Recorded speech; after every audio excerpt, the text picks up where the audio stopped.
Hello Internet, welcome to All Things Canadia, the Canadian show not about hockey. My name is Yusuf Hanna, and today we're going to talk about Canada, specifically education.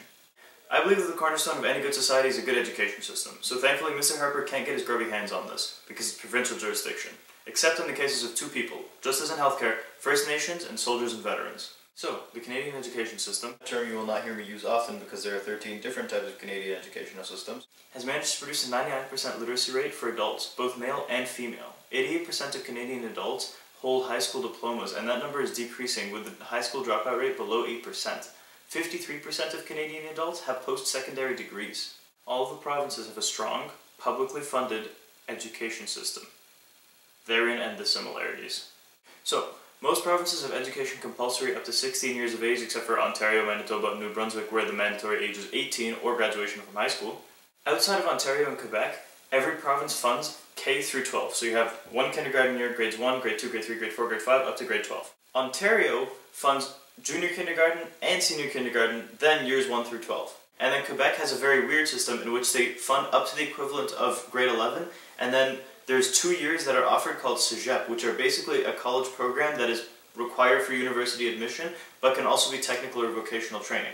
Education is offered in the language of the area, so French in Quebec, English in the rest of Canada. But if there is a significant minority, education has to be provided in that language. So if there is a large Anglophone community in Quebec, then an English school must be founded for them. And if there's a large Francophone community outside of Quebec, French schools must be founded for them.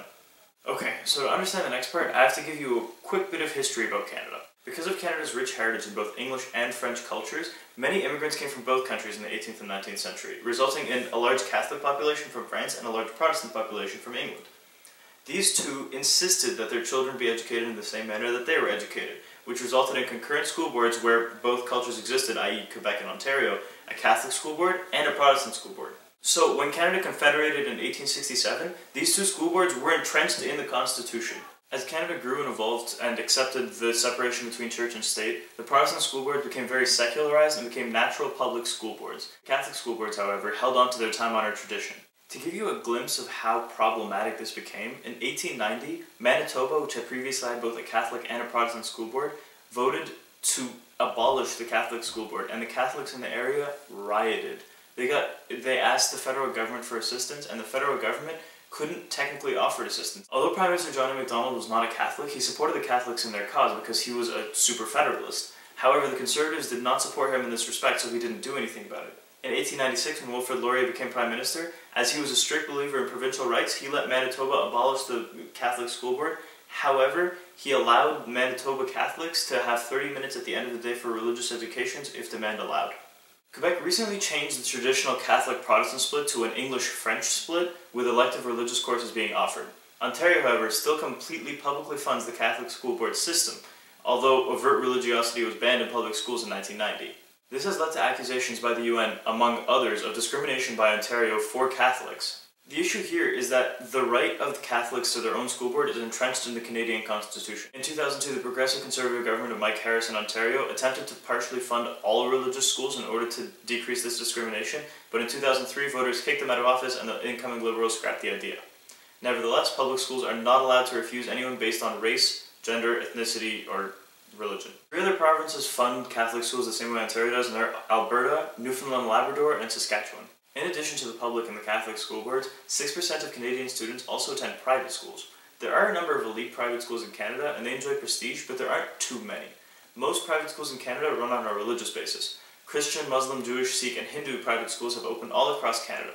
Some receive partial funding from the government, but most do not. The accreditation process is, needless to say, rigorous. Until 1989, the province of Alberta didn't allow private schools to exist, since they effectively excluded anyone who was unable to pay from that higher level of education. Alberta, however, has since allowed private schools, and now is the only province in Canada that allows charter schools. Charter schools are fully publicly funded schools, but they're a lot more independent than publicly funded schools. Charter schools each have their own board, and they're directly responsible to the government, not to the school board. So even though the provinces are responsible for creating the curricula, the charter schools are able to administer the curricula in a different way. The way schools are separated is pretty weird in Canada as well. I mean, middle schools can be grades 6 to 8, grades 7 to 9, grades 6 to 9, grades 5 to 8, grades 8 to 10, or non-existent. Again, it all depends on which province it's in. In a study conducted in 2008, 76% of Canadians reported that they were either happy or satisfied with the public education system. Canadians also scored 4th highest in the OECD on standardized tests in science, reading, and math, and the OECD thinks that this is because teaching is an honest-to-God respected profession in Canada. Teachers only come from the top third of high school graduates, and they're paid pretty well. However, there has been a ruckus in Ontario recently because the Ontario Liberal Party recently froze wages for the teachers in Ontario. The teachers' union, needless to say, was pretty angry about it, and teachers have been on a work to rule, although it hasn't been very well enforced.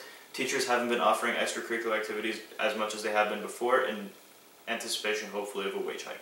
So once a student graduates high school, let's say they want to pursue their education further, much like 53% of Canadians do. In Canada, most post-secondary education is heavily subsidized by provincial governments as well as by federal grants. 1 year's tuition in a public university in Canada will run you anywhere between $2,500 and $6,600 a year, depending on what province you live in.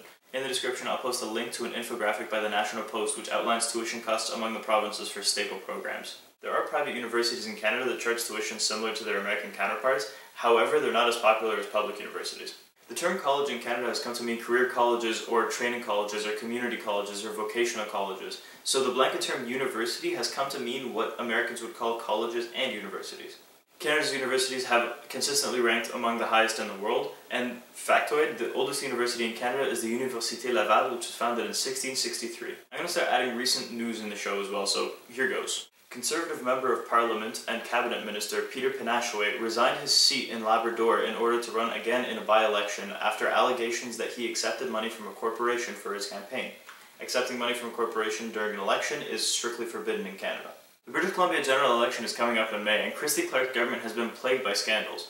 Let's see if Adrian Dix's NDP will be able to capitalize on that. The Liberal Party leadership race is heating up, with Mark Garneau stepping down to support frontrunner Justin Trudeau. The election begins April 6th and will happen by single transferable vote. This week, the Northwest Territories got province-like control over the resources from the federal government. Commander Chris Hadfield is Canada's first commander of the International Space Station. And finally, Canada's largest religion, Catholicism, just got itself a new pope. Pope Francis is the first pope from outside Europe since the 8th century and the first pope from the Americas. Crime and capital punishment, abortion, telecommunications in the CBC, the metric system. If any of these, or if there's any other topic that you haven't heard about and that I can't fit into any of these videos, I'll be doing a grab bag video at the end of the season which will try to put a whole bunch of things together. If there's anything you're interested in, leave it in the comments and I'll try to include it. So, thank you for watching, I hope you've learned something. If you have any questions, leave them in the comments. As always, I'll try to get back to you as soon as I can. The Internet, I'll see you next week.